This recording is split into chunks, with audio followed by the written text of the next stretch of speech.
Welcome back. Before we crack off with our show, we'd like to send a big shout out and a special thank you to Marissa Willemse for watching today's show. And I'd like to welcome our first guest, the uber charismatic, the super inspirational, Mr. Tony Subramony.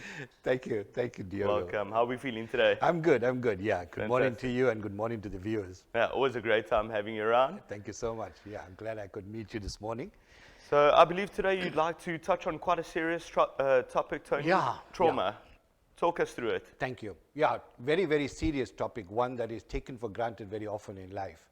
And I want to just call this session recalibrating ourselves or resetting ourselves. I like the word recalibrate. You know, we've been through so much during the lockdown. People have gone through some traumatic experiences. But our identity is not our trauma. Trauma is not our identity. And there are myths that we live by thinking that that's true for all of us in life.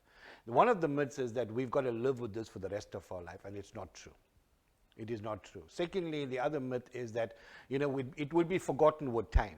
Now, trauma is not a memory. Trauma is a physiological reaction to the emotions that come with it. So we have to look at ways and means of overcoming the trauma in order for us to overcome the kind of reaction that we've always had through some traumatic experience. Now, very often we want to know what is traumatic experience. It could be a very, very simple incident that you've been through that has led to you becoming lonely and overwhelmed. But the point here, Diago, is that it accumulates. We've got layers upon layers of the so-called simple day-to-day kind of trauma. Right? There's two very important types. One is a chronic trauma, where we're going through, lots of people are going through serious issues around abuse and violence, and it's constantly being churned out in their lives. And the other one is acute, is where you actually have to sit down and look at how that has become such a serious issue in your life that you would require counseling. But the challenge here is that many people feel, I'm capable and I'm well enough to cope with it. And that's very, very scary. So this morning, I want to encourage our viewers to look at how serious this is, what effect it's having on you, how are you coping with it, and realize that there's other ways of coping with it. So as you're going along, you realize that this doesn't have to become a way of living, and the important thing is, what message are we giving to our children and our grandchildren? Are we saying to them that it's okay to be living a life of trauma, it's okay to be living a life of misery and suffering, and we'll get over it one day? We're not going to get over it if we don't do something about it. Yeah, if we don't address the core issues. Absolutely. Now, there's so much of work that's been done into researching trauma. So it's important for us to understand that there's a lot that can be done to help you.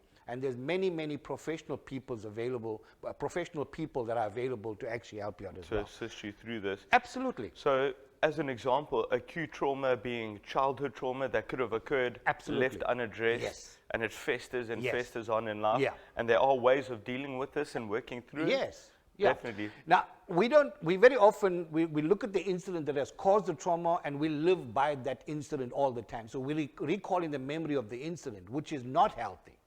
What we need to do is that it's happened.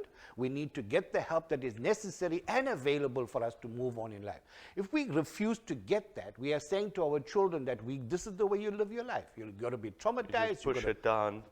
Right? And as I say, it accumulates. Now, sometimes you go through a very mild incident of someone just cutting across in your path as you're driving, and you lose it. It's because of that pent-up frustration that now boils up. And everyone sitting around, you wonder, my goodness, it's just a simple incident, but there's such a massive reaction to it. So it's crucial to understand that it has to be managed and it has to be attended to by someone that's in a professional capacity. And examples of chronic trauma in an adult life, could that be workplace trauma? You've got a kind of bully in your office or something like that, and left unaddressed, that could also lead to major problems. How do you address those, Tony? You see, what I offer is, for myself, I'm an acute detox specialist. Now, acute detox refers to auricular acupuncture. Auricular acupuncture is one of the very, very powerful intervention strategies that one could use in order to work through these issues. That it's at a cellular level, Diago. So it's very, very deep down. So what happens with one of the modalities that I work with, that is the counseling and the acute detox, is to bring it up to a level where we can start coping and managing with it. right? And it's done in stages. As you gradually work through it, you're able to actually talk more and more about it. It's not easy just to go into it and think that it's just going to be disseminated and it's going to be taken care of. Yeah, you can't just click your fingers in and sort it. Yeah, so that is why it's important to have a professional sitting down and helping you to go through it as well. Also, the other thing is whatever you're discussing with the professional is absolutely private and confidential. So at least you have that opportunity of knowing that you're in an environment that is very, very conducive to taking care of it. Unhealed trauma leads to further attraction of trauma.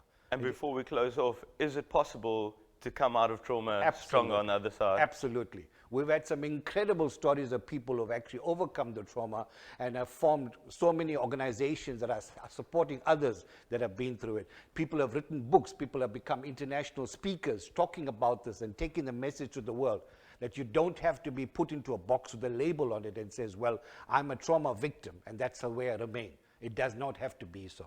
So there's some incredible stories that one can really talk about as well. But in the limited time, that's what I want to share.